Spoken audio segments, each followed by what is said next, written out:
আসন্ন ঈদুল আজহার সিনেমা উৎসবের দর্শকদের বাড়তি আনন্দ দিতে বড় পর্দায় হাজির হচ্ছে বহুল আলোচিত সিনেমা মালিক।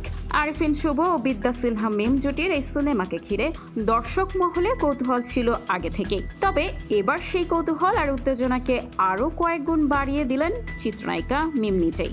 সম্প্রতি সামাজিক যোগাযোগ মাধ্যমে মালিক সিনেমার একটি রোমান্টিক গানের কয়েকটি স্থিরচিত্র শেয়ার করেছেন মিম। ক্যাপশনে এই অভিনেত্রী লিখেছেন, মালিক সিনেমার একটি রোমান্টিক গানের কিছু মুহূর্ত খুব শিগগিরই আসছে। ছবিগুলো প্রকাশের পর থেকেই নেট দুনিয়ায় শুরু হয়েছে ব্যাপক আলোচনা।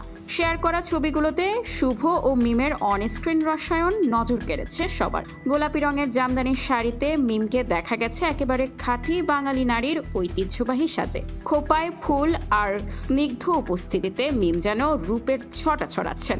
অন্যদিকে আরিফিন শুভকে দেখা গেছে সম্পূর্ণ ভিন্ন এক লুকে। লম্বা চুল, ঘন দাড়ি আর জলপাই রঙের শার্টে অভিনেতার এই রাফ অ্যান্ড টাফ উপস্থিতি সিনেমার চরিত্র নিয়ে দর্শকদের আগ্রহ বাড়িয়ে দিয়েছে কয়েক গুণ। রোমান্টিক গানের এই ঝলক প্রকাশের পর স্পষ্ট যে এবারের ঈদ বক্স অফিসে দারুণ ঝড় তুলতে যাচ্ছে মালিক। বিনোদন ডেস্ক, খোলা কাগজ, ঢাকা।